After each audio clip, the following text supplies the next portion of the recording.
पिछली क्लास में हम लोगों ने पढ़ा था क्रिटिकल एंगल, और उसी के आगे हम देख रहे हैं टोटल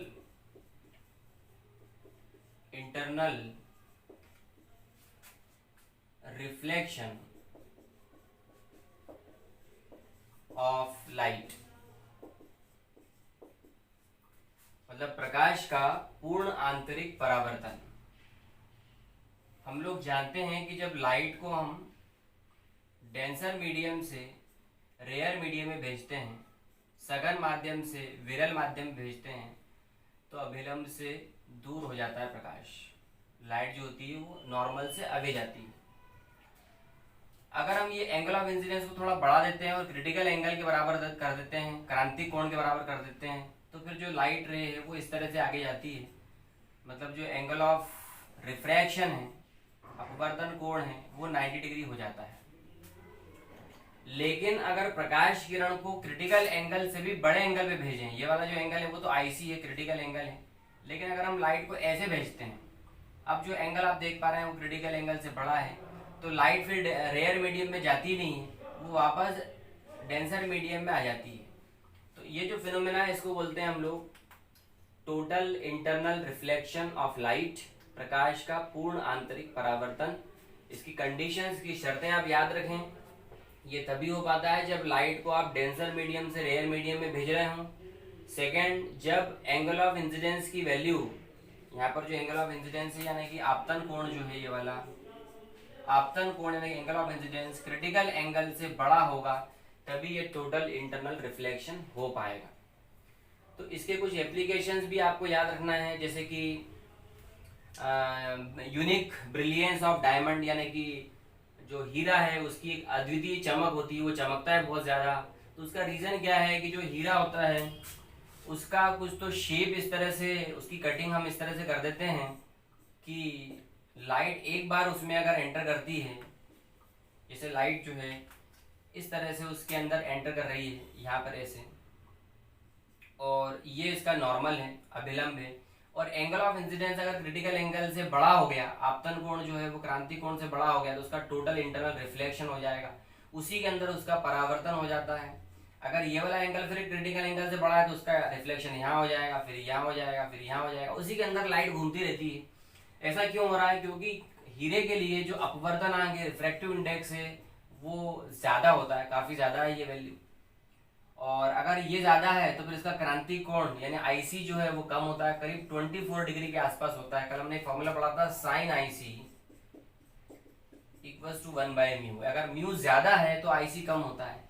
तो हीरे के लिए जो क्रांतिक कोण है या क्रिटिकल एंगल है उसकी वैल्यू काफ़ी कम है। इसका मतलब ये हुआ कि जो एंगल ऑफ इंसिडेंस है, जो आपतन कोण है, उसकी वैल्यू 24 से ज़्यादा हो, इस बात की संभावना, इस बात की प्रोबेबिलिटी काफ़ी ज़्यादा होती है, और इसीलिए प्रकाश इसके अंदर बार बार टकराता रहता है और फिर अल्टीमेटली इसमें से बाहर निकलता है। तो हमको ये हीरा जो है बहुत चमकदार दिखता है। तो ये एक टोटल इंटरनल रिफ्लेक्शन का एग्जाम्पल है। इसके अलावा मिराज आप लोग जानते होंगे, मिराज मतलब मृग तराशना बोलते हैं इसको, या फिर इसको मृग मरीचिका भी बोलते हैं।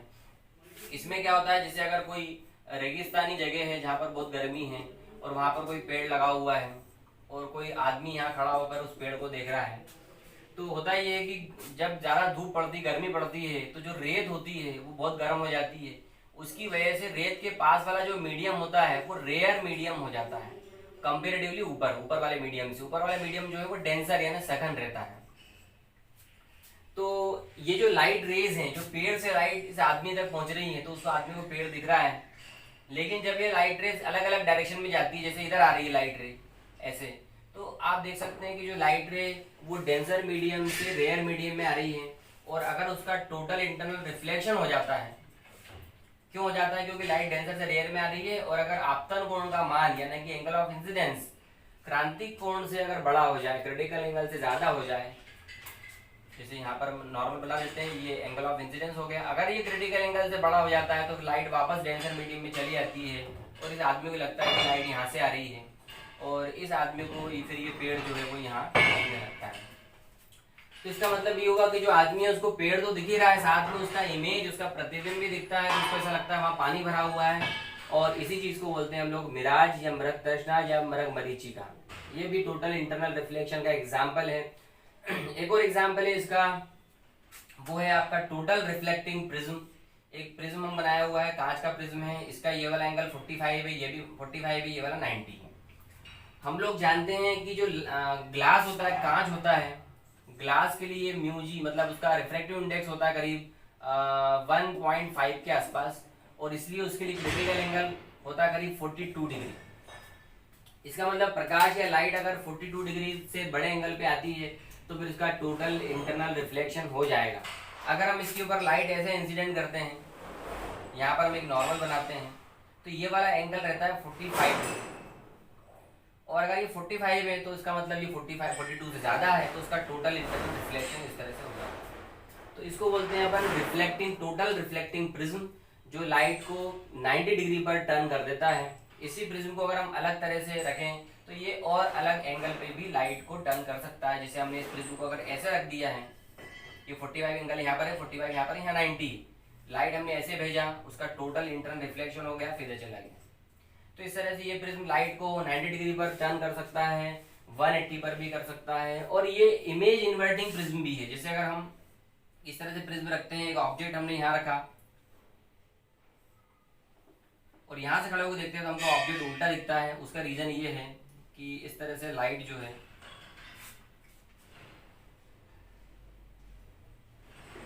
चली जाती है, उसका टोटल इंटरनल रिफ्लेक्शन लाइट का होता है। आप देख सकते हैं कि जो ए पॉइंट से लाइट आ रही है वो यहाँ पहुंच रही है, जो बी पॉइंट से लाइट आ रही है वो यहाँ पहुंच रही है। तो जो ए बी ऑब्जेक्ट है वो हमको एडेज बीडेज दिखता है, उल्टा दिखता है। तो इस प्रिज्म की हेल्प से हम उल्टे इमेज को सीधा कर सकते हैं या सीधे को उल्टा भी कर सकते हैं। तो ये सारे जो भी हमने फिनोमेना देखे, ये सब उसके टोटल इंटरनल रिफ्लेक्शन के ही एप्लीकेशंस हैं। यदि आप भी अपने सपनों को साकार करना चाहते हैं तो अभी जयसवाल कोचिंग ज्वाइन कीजिए। में हम एक चीज कल थोड़ा सा रह गया था, वो है relation between real depth and apparent depth, मतलब वास्तविक गहराई और आभासी गहराई में संबंध। तो ये गहराई वाली बात हम इसलिए कर रहे हैं, जैसे मान लो यहाँ पर कोई पानी का स्रोत है, पानी भरा हुआ है यहाँ पर, और इसमें कोई चीज, कोई ऑब्जेक्ट यहाँ पड़ा हुआ है नीचे, ओ पॉइंट पर पड़ा हुआ है।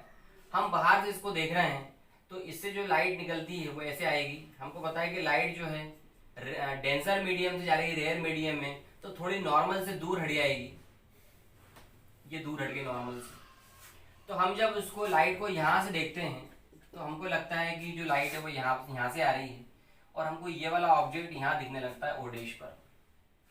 तो जो रियल उसकी डेप्थ है, असली जो गहराई है वो ये है, लेकिन हमको दिखता है यहाँ पर है। तो कोई भी चीज डेंसर मीडियम में रखी रहती है तो उसकी जो रियल डेप्थ होती है उससे हमको कम डेप्थ पर वो रखी हुई दिखती है। इसका जो रियल डेप्थ, वास्तविक गहराई अगर h है, अपेरेंट डेप्थ आभासी गहराई अगर h डैश है, तो इसमें एक रिलेशन हमको याद रखना है, h dash equals to h upon mu. इसमें जो म्यू है वो इस मीडियम का रिफ्रैक्टिव इंडेक्स है, अपवर्तनांक है। और एक चीज है, अगर हमसे पूछते हैं कि भाई जो इमेज है हमको कितना ऊपर दिख रही है, मतलब कितना शिफ्ट हो गई है वो, तो शिफ्ट के लिए हम क्या करेंगे, h में से h डैश को माइनस कर देंगे। ये h इसमें से h डैश को अगर माइनस कर देते हैं तो हमको एक रिलेशन मिलता है h1 माइनस 1 बाय म्यू। इस फॉर्मूले से करेंगे तो हमको डेप्थ, उसका जो क्या बोलते हैं शिफ्ट है, कितना शिफ्ट हो गया वो मिल जाएगा। इससे रिलेटेड एक क्वेश्चन एग्जाम में पहले आ चुका है, वो आप देख लें। जैसे मान लो एक ग्लास की स्लैब है, कांच का एक स्लैब है, और उस स्लैब को हमने एक कागज के ऊपर रख दिया। ये कागज है, उस कागज के ऊपर हमने कुछ लेटर्स लिखे थे, जैसे ABCD हमने लिखा था, और ये अलग अलग कलर से लिखा था। ये रेड से लिखा था, ये हमने ग्रीन से लिखा था, ये हमने येलो से लिखा था, ये हमने वॉयलेट से लिखा था। और कागज पे पहले ये अक्षर लिखे, इसके ऊपर हमने ये ग्लास की स्लैब रखी और हम यहाँ खड़े होकर ऊपर से इसको देख रहे हैं। क्वेश्चन ये आता है कि कौन सा वाला कलर का जो लेटर है, अक्षर है, वो हमको सबसे ऊपर दिखने वाला है।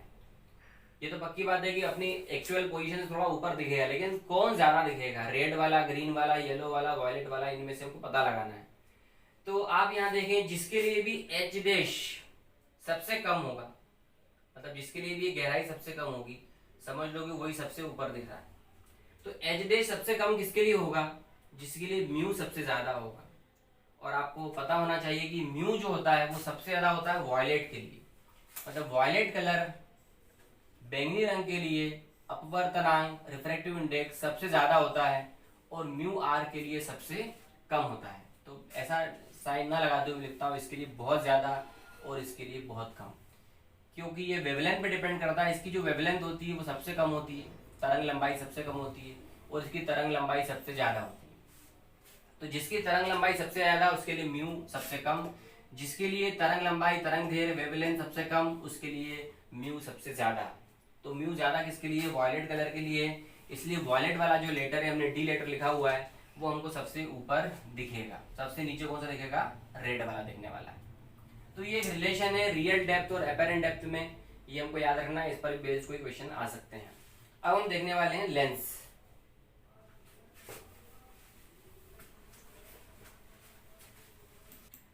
लेंस बनाने के लिए हम जनरली ग्लास का इस्तेमाल करते हैं। मान लो कि ग्लास की एक स्लैब है और उसमें से हमने इस तरह से एक पार्ट काट के अलग कर दिया, तो हमको ये जो पोर्शन मिलता है इसको बोलते हैं हम लोग लेंस। लेंस में दो एटलीस्ट एक जो है, दो नहीं बल्कि एक सरफेस, कम से कम एक सरफेस स्फेरिकल सरफेस होना चाहिए, गोलाकार पृष्ठ होना चाहिए। दोनों होंगे तो कोई बात नहीं, लेकिन अगर एक है तो हम बोलेंगे कि वो लेंस है। और ये जो लेंस है इसमें दो सरफेस आपको दिखा रहे हैं कि दोनों ही स्फेरिकल है, दोनों सरफेस उठी हुई हैं। इसको हम लोग बोलते हैं डबल कॉन्वेक्स लेंस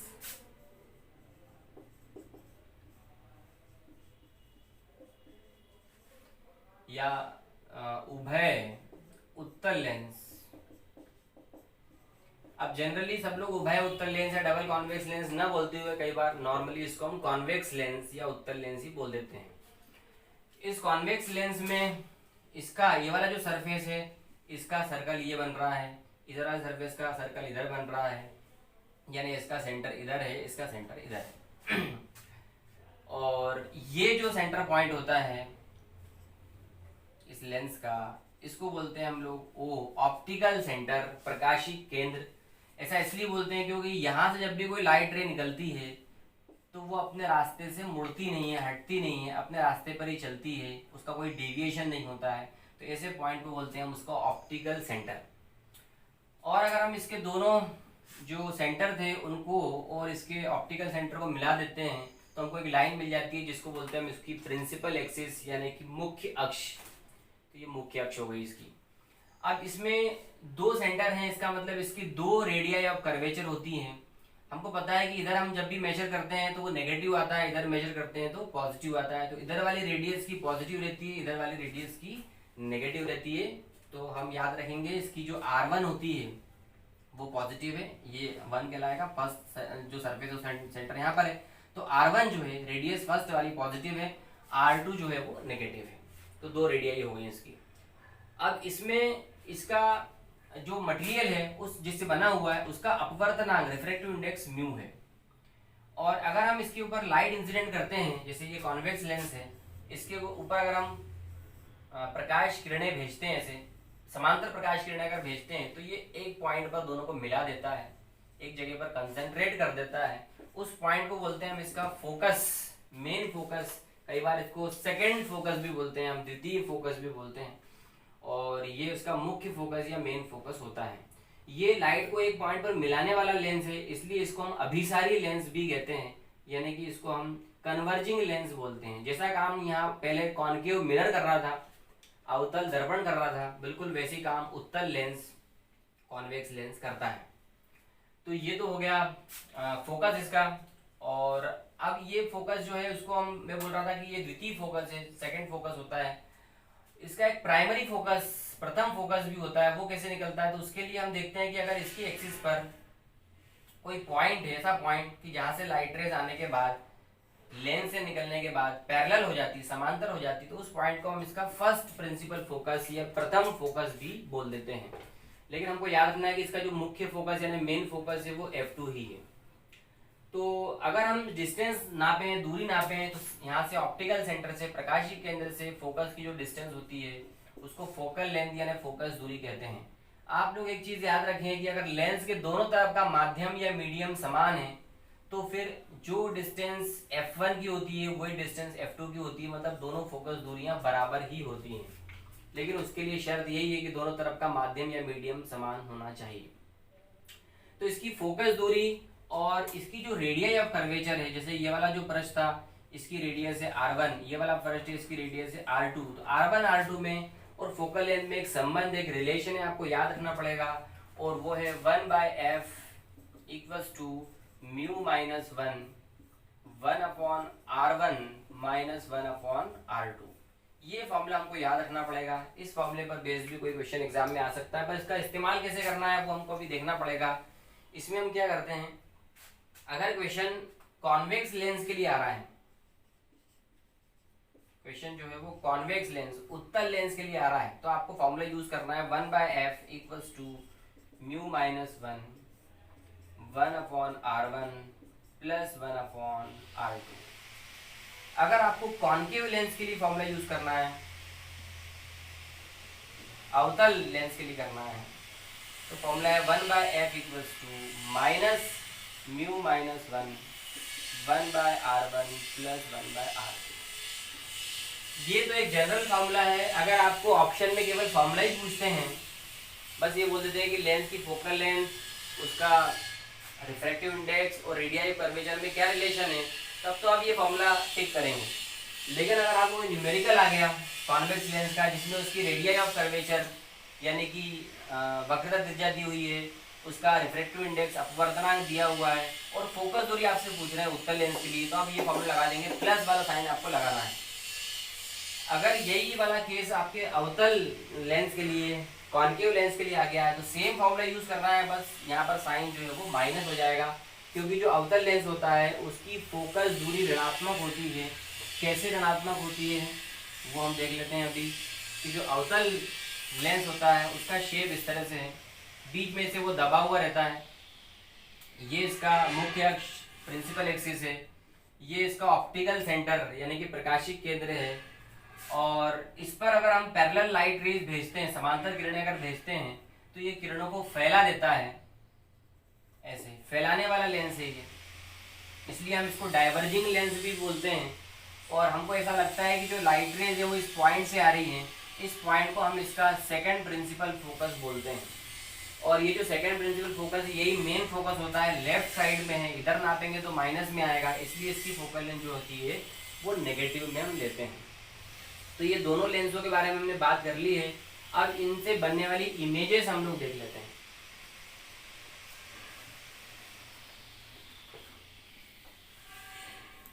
हम लोगों ने दर्पण के टाइम पढ़ा था, मिरर के टाइम पढ़ा था कि अगर इमेज मिरर से आगे बनती है तो वो रियल इमेज होती है, वास्तविक प्रतिबिंब होता है अगर वो दर्पण से आगे सामने बन रहा है, और दर्पण के पीछे अगर बन रहा है तो हम उसको वर्चुअल इमेज बोलते हैं। वर्चुअल इमेज यानी कि आभासी प्रतिबिंब हम उसको बोल रहे थे। लेंस के केस में थोड़ा सा अलग है। लेंस में ऐसा है कि अगर जिधर हमने ऑब्जेक्ट रखा है, वस्तु रखा है, उधर ही अगर इमेज बन गया तो हम उसको वर्चुअल बोलते हैं। वर्चुअल यानी कि आभासी। और ऑब्जेक्ट इधर रखा है, वस्तु हमने इधर रखी है, प्रतिबिंब इधर बनेगा, अगर इधर कोई प्रतिबिंब बन रहा है तो उसको बोलते हैं कि वो वास्तविक प्रतिबिंब है, रियल इमेज। तो ये दो चीजें आपको अच्छी तरह से समझना है। कई बार हम इसमें कंफ्यूज हो जाते हैं। तो मिरर के लिए समझना तो बहुत आसान था, क्योंकि मिरर के पीछे अगर इमेज बन रहा होगा तो पीछे तो हम कोई पर्दा लगा नहीं सकते, कोई स्क्रीन लगा नहीं सकते थे, मतलब वो वर्चुअल इमेज था। और ये जरूर याद रखना है कि लेंस में हमको पर्दा पीछे ही लगाना है, हम ऑब्जेक्ट यहाँ रखते हैं और इमेज जो है हम इधर देखते हैं। तो इधर बनेगा तो रियल है, और इधर बन गया तो फिर वो वर्चुअल यानी कि आभासी है। हम अलग अलग इसके केसेस देख लेते हैं कि कैसे हम ऑब्जेक्ट रखेंगे और कैसे उसकी इमेज बनेंगे। पहला केस है हमारा कि जो ऑब्जेक्ट है वो हमने रखा हुआ है इन्फिनिटी पर, अनंत पर। तो ये हमारा उत्तल लेंस हो गया, कॉन्वेक्स लेंस। बहुत दूर ऑब्जेक्ट रखा हुआ है इन्फिनिटी पर, तो जो लाइट रेज आती है पैरेलल आती हैं। आपको पता है पैरेलल लाइट रेज फोकस पे आके मिल जाती हैं, तो इस तरह से जो इमेज है वो फोकस पे बन जाता है। और रियल में लाइट रेज मिल रही है, इसका मतलब जो इमेज है वो रियल है। जो रियल होती है वो उल्टी भी रहती है, इन्वर्टेड रहती है। तो रियल एंड इन्वर्टेड, साइज उसका पॉइंट साइज है। सेकेंड केस हम देख लेते हैं। इसमें हम क्या करते हैं, जैसे मिरर के टाइम पर हम पॉइंट लेते थे तो उसमें एफ रहता था, सी रहता था, वैसे यहाँ पर एफ है और एफ से डबल डिस्टेंस पर, मतलब जितना एफ है उसका डबल ले लेंगे तो एक 2f पॉइंट भी रहता है। तो हम जो ऑब्जेक्ट रख रहे हैं वो इन्फिनिटी और 2f के बीच रख रहे हैं। ये हमारा लेंस हो गया है, ये f, ये 2f और यहाँ पर हमने रख दिया ऑब्जेक्ट, ये हमारा f और ये 2f।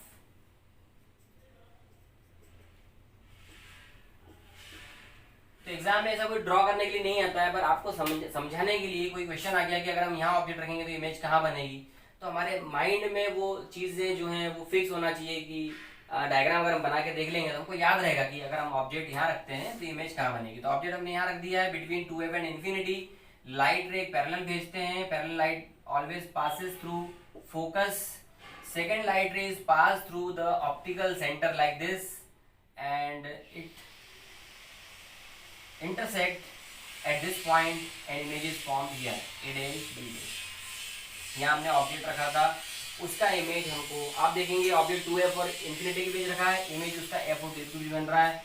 जो ऑब्जेक्ट जो इमेज बन रहा है वो उल्टा है, रियल है और ऑब्जेक्ट के साइज से छोटा है। तो यहाँ पर याद रहेंगे कि ऑब्जेक्ट से छोटा इमेज बनेगा, रियल बनेगा वास्तविक, और उल्टा वास्तविक जो रहता है उल्टा ही बनता ही है। तीसरा केस हम देख लेते हैं कि इस ऑब्जेक्ट को हम 2f पर रख लेते हैं।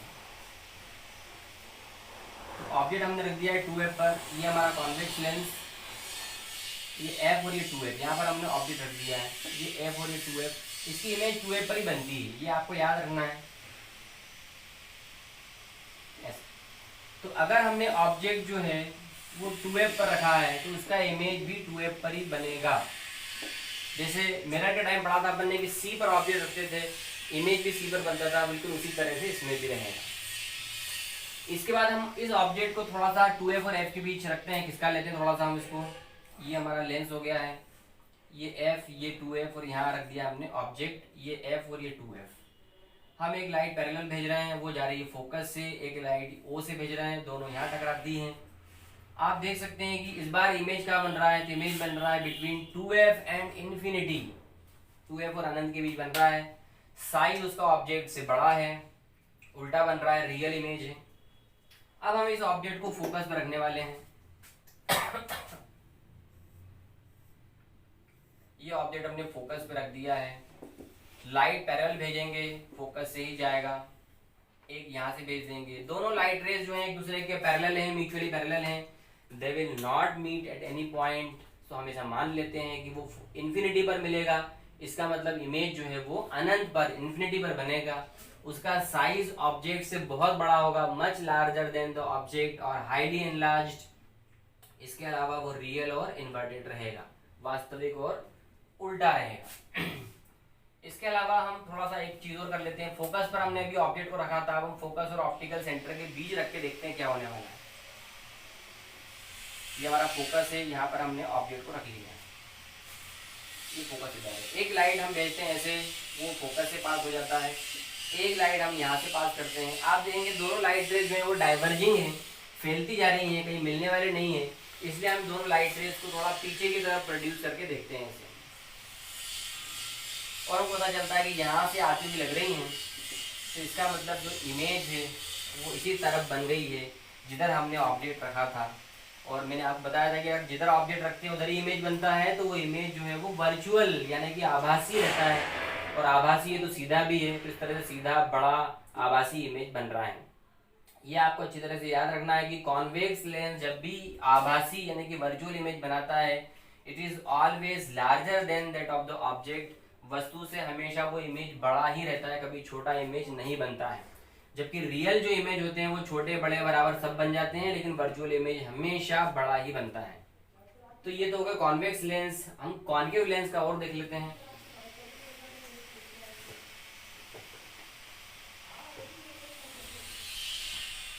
कॉन्केव लेंस में केवल दो केस हैं। पहला केस तो ये है कि हम ऑब्जेक्ट को इन्फिनिटी पर रख रहे हैं, वस्तु को हमने अनंत पर रखा हुआ है, और अनंत पे रखते हैं तो लाइट रेज पैरेलल आती हैं। पैरेलल लाइट रेज जो है वो ऐसा लगता है कि फोकस से निकल के आ रही हैं, ऐसे इमेज बन जाती है फोकस से। जिधर हमने ऑब्जेक्ट रखा अगर उधर ही इमेज बन रही है तो हम बोल देते हैं कि ये वर्चुअल इमेज है, पॉइंट साइज इमेज है, और इरेक्ट इमेज, सीधा इमेज बनेगा।